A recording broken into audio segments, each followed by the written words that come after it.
Considering I've got like 200 houseplants in my tiny London flat, for the most part, I like to think that things don't slip through the cracks, but inevitably they do. There's definitely some plants that are sitting at the back of my shelves that I don't notice when they're getting dry, or like I just forget about, or I haven't looked at in ages, and they just end up being fine.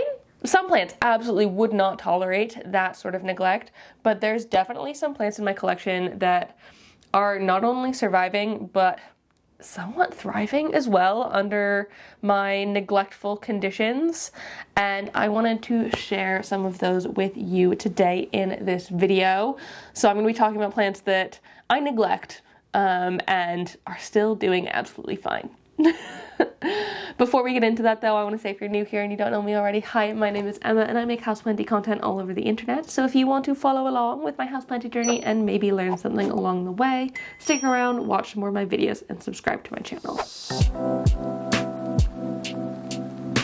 If you are not new here, welcome back. I really appreciate you returning. Now let us get into this list. I want to preface this as well by saying these are plants in my home that I neglect and they're still doing well. I cannot guarantee that if you neglect them in your home, it will work, but in my space, I ignore them, whether it's intentionally or not, and they're still doing absolutely fine. And so, yeah, take this with a grain of salt. These might not be perfect for you, but they work for me, and so I'm gonna talk about them because that's what my whole channel is about, my personal experience. So let us go. First off, oh gosh, which one do I want to talk about? I think I'll talk about this one because it was literally so far pushed back into a shelf, hiding behind other plants that I could barely see it. And yes, it is looking a little bit thirsty right now. This is kind of the thirstiest I've probably ever let it get. This is my Sansevieria Silver Flame, or Dracaena trifasciata Silver Flame. And I've had it for years and years. And snake plants in general are fairly unkillable. They are very, very tolerant to many different environments. But I have found this one to be an absolute freaking trooper. And I genuinely could not tell you the last time I watered this one. I have not a single clue. Probably within the last 2 months, but I cannot guarantee that. I don't like make a log or anything on my plants of when I'm watering them. If you do, freaking props to you, because I couldn't. But this one is extremely thirsty. Like, it is curling, which you have to like really dehydrate a snake plant for it to curl because they are semi-succulents. They do hold water in their sort of like leaf blades. And so for it to get to this point, pretty intense. But at the same time, we've got new growth in there.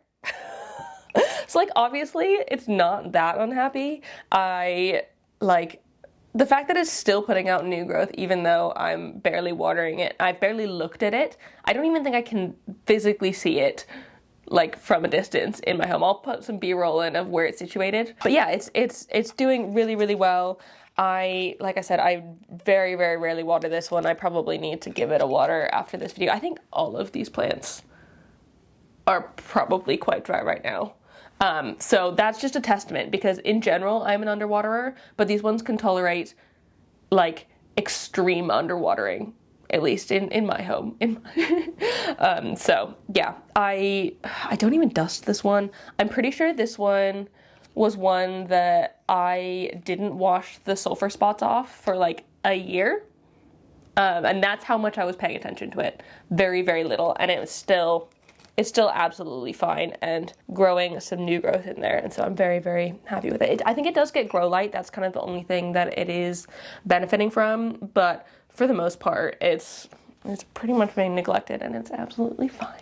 This next one is the only plant I have in this list in semi-hydro because, like, in general, I tend to, like, the plants I put in semi-hydro tend to be ones that are less drought tolerant. But surprisingly, my variegated peace lily is oddly drought tolerant. So it's currently empty. There's no water in this reservoir, but it is still very, very perky in here. I wouldn't traditionally think of this one as a low maintenance plant. I know they are generally quite easy, but because they are slightly more on the thirstier side, I wouldn't have, like before I had this one, I wouldn't have initially thought that it would be the sort of right plant for a like low maintenance plant list, but here we are. I have this one on a top shelf in my bedroom, which is slightly harder to water than the rest of them, and so I do find that it ends up getting watered less than a lot of my other plants in semi-hydro, and it seems to be absolutely fine with it. It's even got a bloom on here, which is bent over because it's literally pushed against the ceiling because I'm not in it for the blooms, but like it is still doing phenomenally. Potentially, if it weren't in semi-hydro with a water reservoir that normally has at least some water in it, I say maybe jokingly, I don't know. I genuinely do not pay attention to this one, but if this one were in soil, I don't think it would work as well for me or be as low maintenance, but in semi-hydro, I found that they are super duper tolerant, and maybe I'm just not as experienced with them, and so I can't really say for positive whether or not that would be the case, but I found this one to be so low maintenance. I don't think I have ever seen this one faint, even though I underwater it, even in semi-hydro. I feel like my expectation of peace lilies is that they faint really easily, but this one just hasn't, and so I'm really proud of it. I think it's absolutely gorgeous. I like it so much more than the sort of normal non-variegated peace lily because I don't really like that one that much. No offense if that's one of your favorite plants. Sorry, not my cup of tea. Glad it's yours. But yeah, I really love this one. I think it's also grown considerably since I got it, and that is with my neglect as well.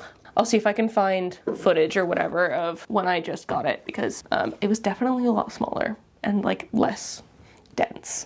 It probably comes as no surprise because I feel like I've talked about this one loads lately. The cast iron plant in general, I have two of them in my home, and I have them in some of my least like prominent spots. This one even lives in a dark hallway with no grow light, and I water it so much less frequently than a lot of my other plants, and it is still doing really well in here. It's got some new growth coming in, at least a couple new leaves in there, which is very, very exciting. And I'm pretty sure, I mean, while it's still got some like brown spots, I think that is just physical damage from sort of transport to me. And I know technically this one looks quite sparse, but that is because I got it as a very sparse plant. That's the gist of it. I bought it sparse, and so it's not like it's died off or anything. Like I said, I bought this plant specifically because I knew it was low maintenance and that I don't need to worry about it. Cast iron plants in general are like, they're called cast iron because they can tolerate like pretty much anything. Huge range of temperatures, huge range of light conditions. They're very drought tolerant. They're also on this list one of the few plants that's actually pet safe, because like the peace lily, extremely toxic to pets. That's why it's on like the highest shelf in my home. Not accessible to Cleo, my cat. And so like having this one in a place that can be accessible is quite nice, because I don't need to worry about it. Not that Cleo ever really gets into my plants, but like I know that it's safe, and that kind of just gives me a bit of peace of mind. And I love this one. I love it so much. If you can get your hands on a variegated one as well, I like them a little bit more. There's the like spotty Milky Way one here, or the more stripy one. I mean, but also just the plain green one is stunning as well. So highly recommend them. Because they are slightly slower growers, they will be slightly more expensive as a houseplant, but like I said, they're definitely worth it. And if you want one that's a little bit more full, buy one that's fuller, because they don't just like spread as easily, if that makes sense. I also want to note that none of these plants are plants that I keep in any particular humidity. These are all just out in my home. I specifically didn't pick any plants that I keep in cabinet conditions because I know those are ever so slightly higher maintenance, probably because of humidity and light. These ones, nah, they can tolerate whatever. So this is my Asacanthus labialis, or variegated lipstick plant. and I fully ignore it, and it is absolutely fine. I also find that this is a little bit more of an uncommon one. You don't really see them in sort of most plant shops, and so I highly recommend, if you do see one, to get it, because they're not really as, I don't want to say readily available, because like whatever, but yeah, they're just not as about as other types of lipstick plant, the sort of like normal common green one. I also find that this one doesn't flower as much as my other Asacanthus do, which is totally fine. I'm not really in it for the flowers. That's not, I prefer the foliage. I think the foliage looks really, really cool on this one, but I let this one dry out probably a little bit too much in between waterings, and it is still totally chill with that. I have always had that problem with this one because it's in a fairly small pot. It ends up just drying out faster because that's what plants in small pots do, and so I don't water it as often as I need to, and it's still like super full. It multiplies a lot as well. It fills itself out, unlike the cast iron plant. This one just like keeps branching out and filling itself out. I'm pretty sure this was like, what, 1 or 2 cuttings originally, and now it's like a bajillion vines. So that's another great thing about it. And the variegation looks super duper cool. I find it also easier and less maintenance than Hoya's. It's kind of got Hoya vibes, but less maintenance. And I am pretty positive, I will double check on this and pop it on the screen, I'm pretty sure lipstick plants are also pet safe, which is another bonus for them. If being able to neglect them was not reason enough to get one, it's pet safe too. One that I was not expecting to be on this list, but like absolutely has tolerated full neglect from me. I never ever talk about this one because I never think about this one. This is my Pia Silver Ellen, I believe it's called. And the thing is, I don't think about this one. It's on my shelves in the office. I've never repotted it. This is the cup that I got it in at a plant swap last year, I think. It is immensely dry at the minute, like hydrophobic soil dry. And it is still just like absolutely growing like crazy.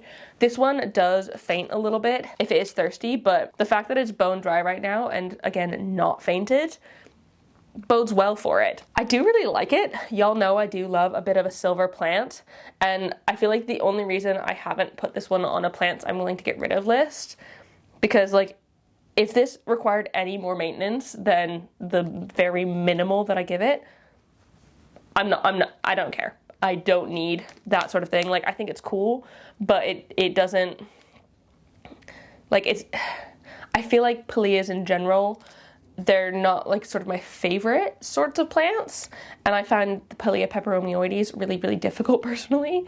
And so if this one had the sort of same problems as that one, absolutely not worth my time, even though I like the look of this one better.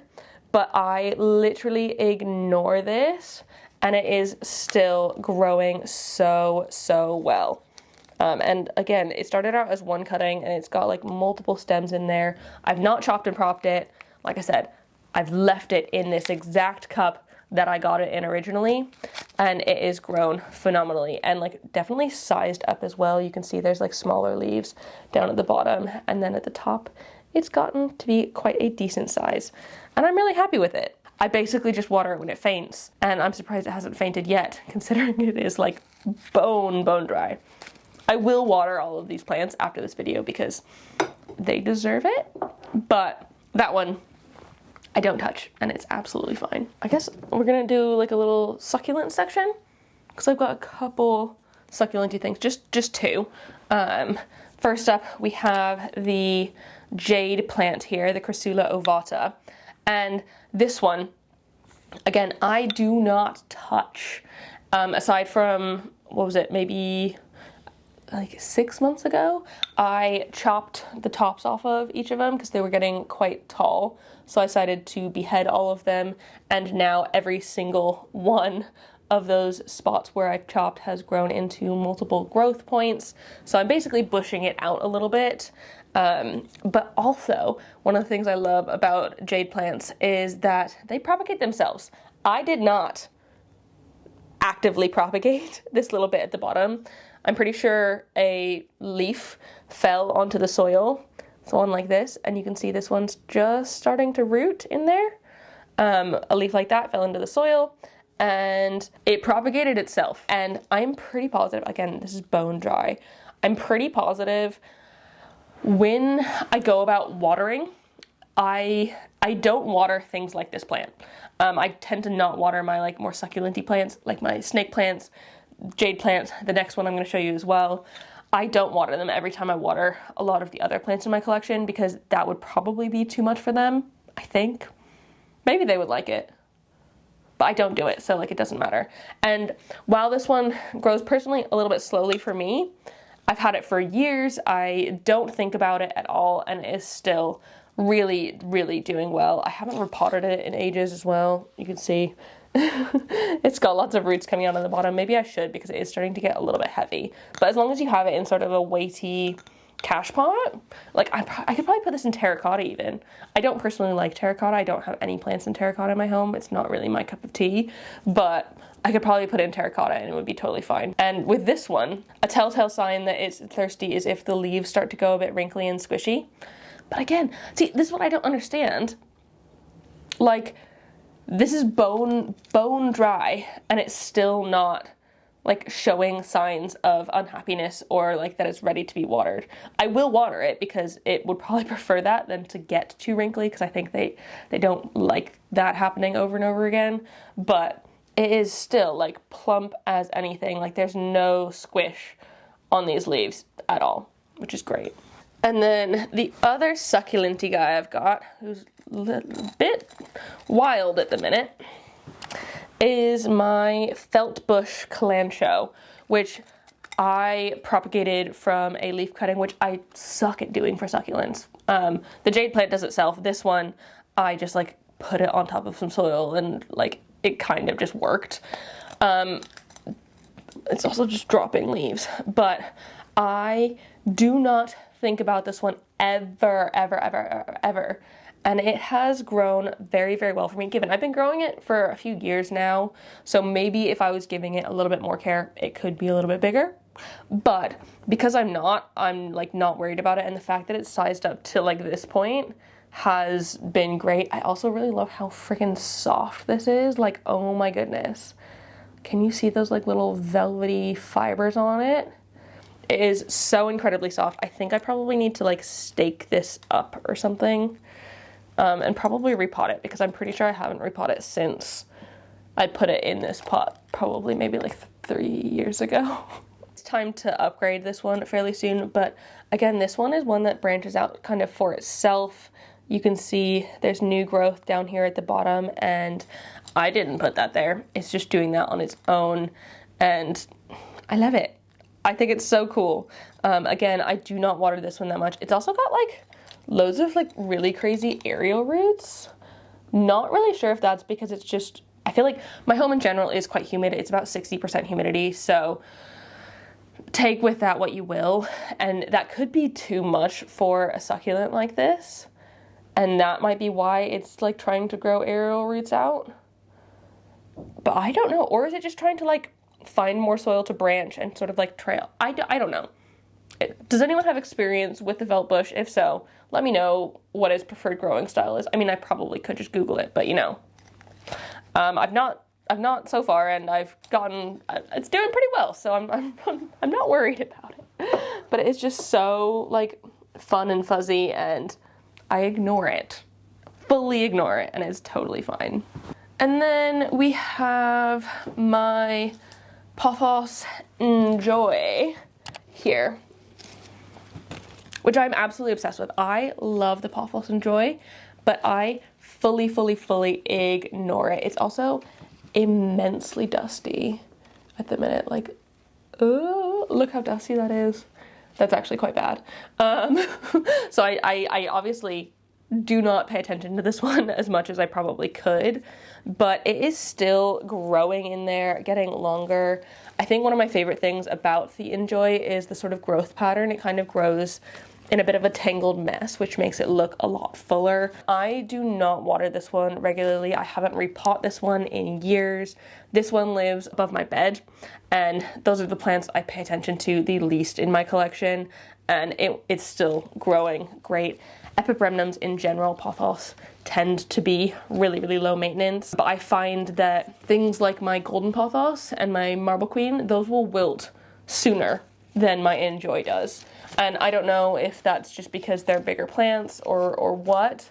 I feel like this one is a pretty decent sized one considering, but I genuinely don't pay attention to this one, and it's doing fine. And also, can we just talk about this leaf size up really quick? Excuse me. Where did you come from? That is really good size up. Huh. Okay, well, it's obviously doing very, very well. And the thing is, I didn't even know that existed. I didn't know that it was sizing up so nicely. I should probably, you know what, it'd probably be easiest to just pop this one in the shower. That'd be the least amount of work for me to dust this one, because with plants like this, it's really hard to dust them because there's just like so many leaves on them. And that's why I don't do it. But if I just pop it in the shower, I can give it a nice rinse off, and it'll probably get a good like dose of hydration as well. And then last but not least, ta-da! We have my Dracaena fragrances, both of them. They're just two in the sort of same pot, even though they're slightly different types. I, again, neglect this one. This one lives in my kitchen window, which is a northwest facing window, and it still grows really, really well. It has not died on me at all. I also, even though this is like technically directly by a sink, I do not give this one water regularly. The begonia next to it is in semi-hydro, and I water that one in semi-hydro with a reservoir more frequently than I water my Dracaena here, and it is still just going strong and perfectly happy. I find that I don't really lose leaves on this one very often, which is great because it keeps it like a fairly full plant. And it grows really well, and I ignore it because, let's be honest, Joe does the dishes in our family. I'm very lucky. I don't have a dishwasher, but I have a dishwasher. I do the drying up. I promise it's fair sometimes. But yeah, I think it's such a cool one. Do beware though, this is another one that is toxic. Several of these are toxic to pets, but I find especially that my cat likes to go for Dracaenas, so I keep it out of a room that she has constant access to, just because we don't want to like make any mistakes there. So just make sure it's out of reach, because these do look like toys to cats. They bounce like toys, and they're one that like cats tend to go for in my experience. Like I said, this is just my experience in my home, but otherwise, absolutely love it. Don't think about it ever, and it is still growing very, very well.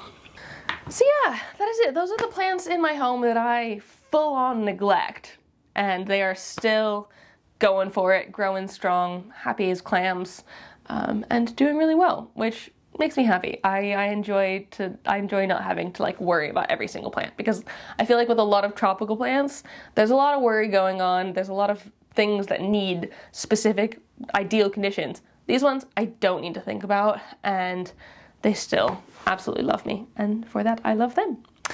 So yeah, thank you so much for watching this video. I hope you enjoyed it. If you did, please give it a thumbs up down below and leave a comment on other houseplants you would like me to talk about in the future, or houseplanty things, that kind of stuff. Let me know down below in the comments, and subscribe for more. You can also turn on my post notifications so you can get notified when I post new videos. It's the little bell icon. It's there if you want it. But yeah, I hope you're having a fantastic day, and I will see you in the next one. Don't forget to keep growing. Bye!